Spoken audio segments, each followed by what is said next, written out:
Hey there, folks. My name's Ethan Morris. I'm 32, a historian by trade, but let's be real. I'm more of a ghost hunter chasing shadows from the past. If you caught my first episode, you know I didn't just stumble into Salem, Massachusetts by accident. This town's got a pulse, a dark energy that pulls you in. It's steeped in legends, fear, and secrets that cling to every corner. And me? I ended up in this creepy old mansion on Gravehall Street, a place that's been whispering my name since I was a kid. Last time, I told you how I moved in, felt the house watching me, and then, well, things got wild. I went down to the basement in the dead of night, heard a voice, a whisper, saying, "You finally found me." Then the lights went out, footsteps echoed in the dark. I swear my heart was pounding so hard I thought it had bust right out of my chest. Didn't sleep a wink after that. Today, I'm digging deeper. I need answers. What's this house hiding? Why does it feel so alive? So buckle up, because you're about to join me on another round of frightening encounters with abandoned places. Let's see what's waiting for us. So, after that insane night, I couldn't just sit there twiddling my thumbs. I had to go back to that basement. Yeah, I know. Most people would have bolted out of this house screaming, but me? I'm too stubborn, or maybe too crazy. My flashlight was shaking in my hand as I crept down those rickety stairs again. The air was damp, musty, like the house was breathing something ancient. Every step creaked louder than the last, and I kept telling myself, "Ethan, chill, it's just an old place." But deep down, I knew better. Then I saw it. In the corner, half buried under a blanket of dust and cobwebs, there was this old wooden chest. It wasn't there before. I'd swear on it. The lid was warped, like it had been sitting there for decades, maybe centuries. I brushed off the grime, and when I pried it open, the hinges groaned like they were screaming. Inside, a diary? Not just any diary, my mom's. Her name was scratched on the first page in that shaky handwriting I'd recognize anywhere. Clara Morris, 1999. That's a year before she vanished. My hands were trembling as I flipped it open. The words hit me like a punch to the gut. This house talks to me at night. I hear it in the walls and the wind. There's a woman in the shadows, tall with arms that stretch too long. She's calling me to the woods. I froze. My mom saw her too? That same figure from my nightmares? I kept reading, lost in her words, when I heard it. A rustle behind me. Not loud, just there. I whipped around, shining my light into the dark. Nothing, just the wall. But the shadow on it? It was longer than it should have been, stretching up like something was standing right behind me, breathing down my neck. I told myself it was my imagination, but my skin was crawling. This wasn't just a house anymore, it was a trap, and I'd walked right into it. Next morning, I figured daylight might make this place feel less like a horror movie set. Spoiler, it didn't. The sun was up, sure, but the house still had this oppressive vibe, like it was watching me stumble around. Abandoned places like this? They've got stories carved into every inch. So I started poking around, looking for clues. First thing I noticed was the front door frame. There were these weird symbols scratched into the wood. Not random doodles either. They looked deliberate, like something out of those creepy occult books I used to flip through in college. Circles, jagged lines, stuff that gave me chills just looking at it. Then I wandered into the living room. Dust everywhere, furniture falling apart, the works.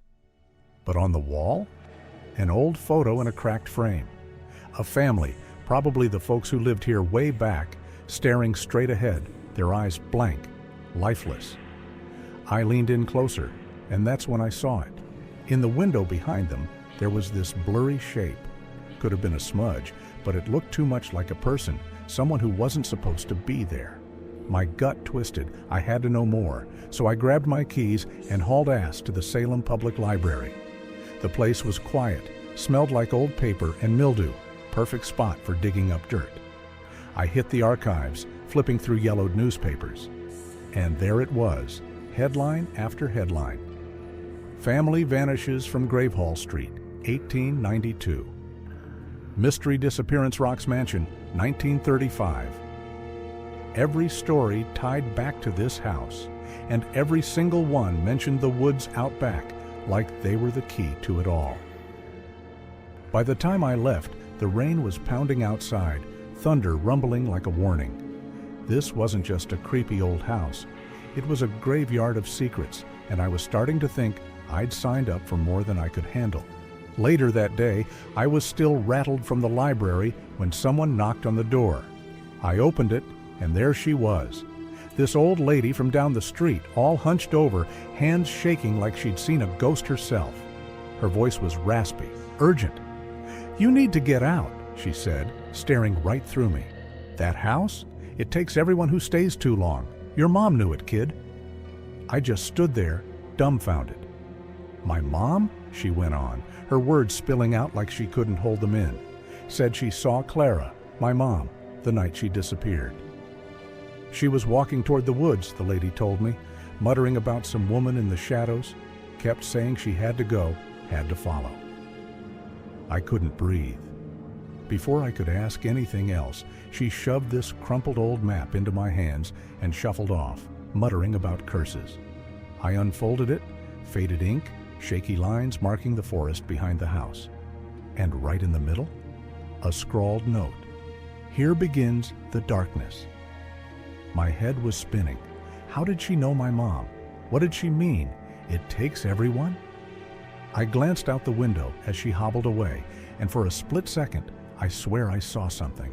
A shadow, tall and thin, flickering in the glass behind where she'd stood. I blinked, and it was gone. Maybe I'm losing it, but that map? It felt like a lifeline, or a noose. Either way, I couldn't ignore it. This house wasn't just messing with me.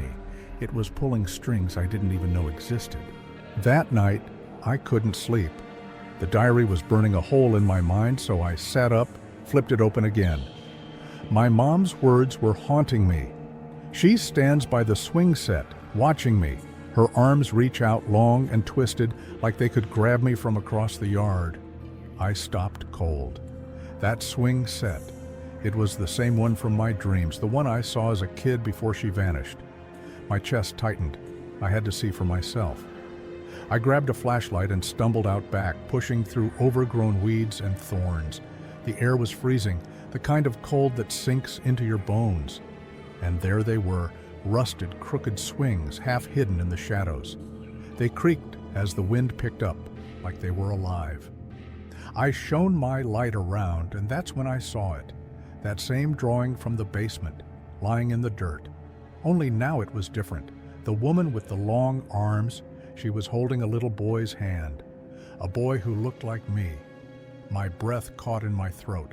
This wasn't just some creepy coincidence. It was personal.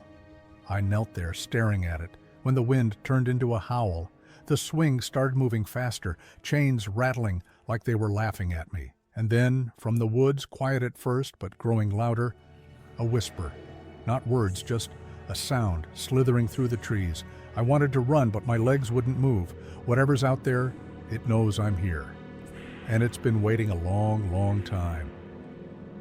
I couldn't shake that whisper. It followed me back inside, echoing in my head. So I grabbed the diary, the map, and headed to the basement again. Something was pulling me down there, like a hook in my gut. I started moving stuff around, old boxes, broken chairs, when I hit a jackpot. Behind a rotting scaff, there was a hidden door, rusted, heavy, barely hanging on its hinges. My hands were shaking as I pushed it open. A narrow staircase spiraled down into pitch black. I took a deep breath and started descending, each step groaning under my weight. The air got thicker, colder, like I was walking into a tomb. At the bottom, a small room, toys scattered everywhere, dolls with cracked faces, a toy train covered in dust, and in the corner, a mirror, old, warped, the glass cloudy with age. I stepped closer, held up my flashlight, and my stomach dropped. Staring back wasn't me, it was her. The woman with the long arms, her eyes black pits, her mouth twisted into this awful grin. She whispered, slow and clear, "You should have stayed with her." I spun around, nothing but empty air. Then the footsteps started, heavy, deliberate, coming from the dark, closer, closer. My flashlight flickered, then died. I fumbled with it, panic clawing at me, when I heard her, my mom's voice, sharp and desperate. "Ethan, run!" The darkness swallowed everything.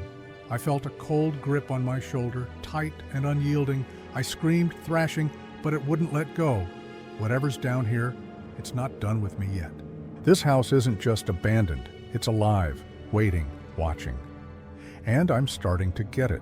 My mom didn't just disappear. She's tied to this place, to whatever's lurking here.